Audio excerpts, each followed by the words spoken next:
Olá, mulheres. Aqui é a Tati Canelhas, do Ministério Mulheres em Oração. Vamos continuar a leitura A Força de Ser Mulher, da Lisa Bevere, capítulo 5, áudio 17. Vamos juntas? Semelhantes, porém diferentes. Acredito que esta verdade é confirmada pelo conselho que encontramos no livro de Números, Deus não é homem, Números 23, 19. Aí se encontra uma declaração maior do que temos a capacidade de compreender. Ele, semelhante, todavia, completamente diferente de um homem ou de uma mulher. Embora os dois, macho e fêmea, reflitam a sua imagem, é, na melhor das hipóteses, uma imagem limitada. Pode ser comparado à maneira como um espelho é capaz de refletir a aparência exterior, mas não o coração. O movimento de nossas bocas não são o som das nossas palavras. A princípio, talvez pareça que Deus está declarando o óbvio. Talvez leia este versículo e pense: é claro que sei que Deus não é um homem. Mas façamos uma pausa e revisemos esta verdade, levando em consideração a perspectiva da nossa cultura, e ficaremos surpresos ao ver como este conceito errôneo se tornou tão prevalecente.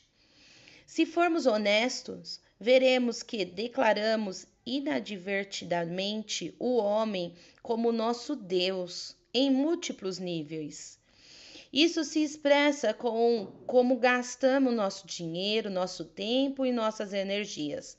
Somos vítimas das propagandas que usam nosso desejo de termos um relacionamento sugerido que nossa aparência e vestuário forem dessa maneira.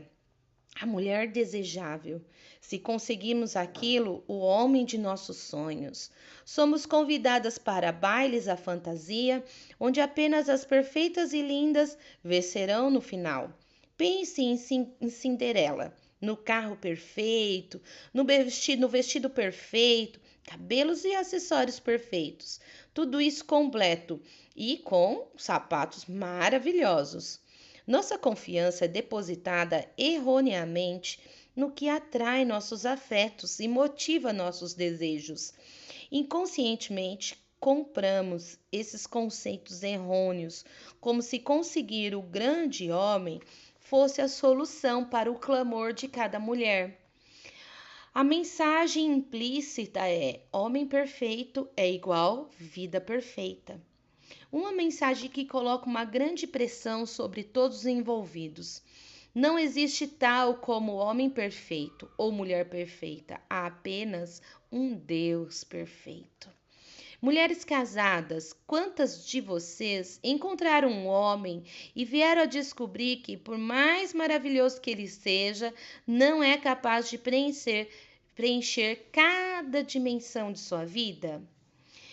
Cheias de grande esperança sobre perfeição e felicidade, a maioria das mulheres se casam com o homem de seus sonhos e observam o sonho lentamente se transformando num pesadelo. Desesperadas para manter o sonho vivo, elas tentam treinar o homem, mudar radicalmente o homem, e esses métodos não funcionam. Apenas decidem ser o homem. Acredita em mim, conheço esse drama em primeira mão. Logo depois de me casar com meu marido, o amor da minha vida, tinha uma visão desta perfeição. A mesma visão que descobri ser comum entre as mulheres recém-casadas, o homem perfeito. Inspirada, imaginei que o propósito da minha vida era mudar John, fazendo passar do homem que ele era para o homem que eu sabia que ele poderia ser, se ele simplesmente trabalhasse junto comigo. Com essa revelação, tudo mudou. Eu já não era mais gentil e paciente, era focada.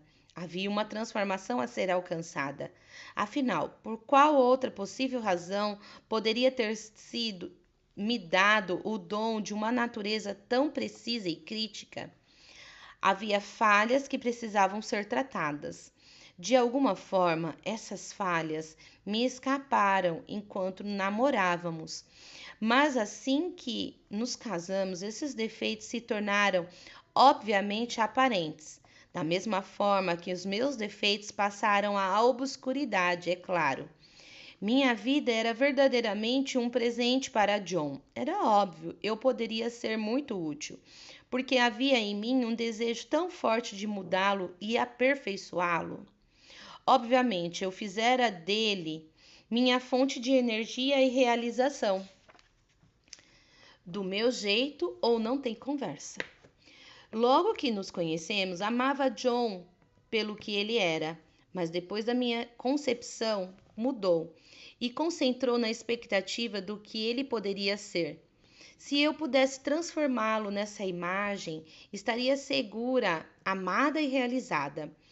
Essa nova perspectiva era evidenciada pelos comentários que eu fazia, como por exemplo, eu não faria desse jeito, faria daquele outro jeito. O conceito que John deveria fazer as coisas do meu jeito começou a brotar com tanta naturalidade e insistência em meu ser que chegava a dominar meus pensamentos. O que começara de forma quase gentil se tornava cada vez mais persistente conforme crescia meu zelo em mudá-lo.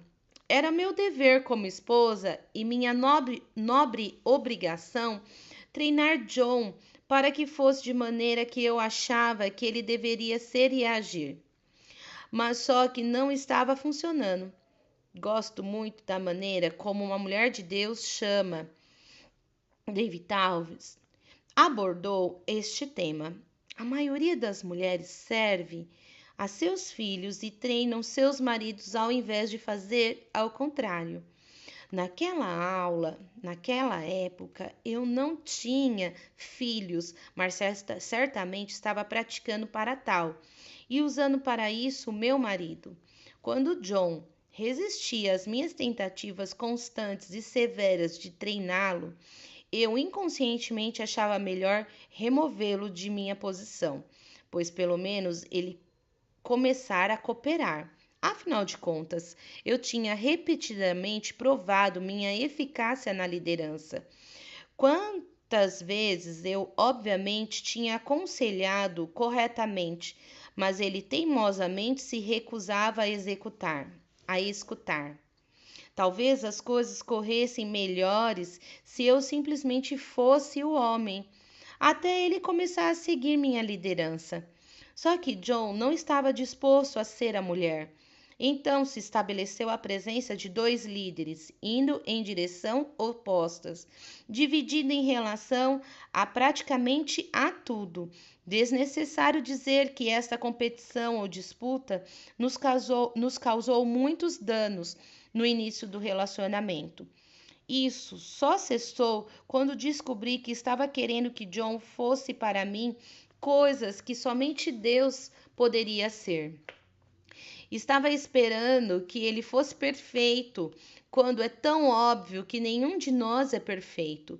Quando ele me decepcionava, eu retinha meu amor e respeito até que ele pudesse provar de alguma forma que era digno novamente.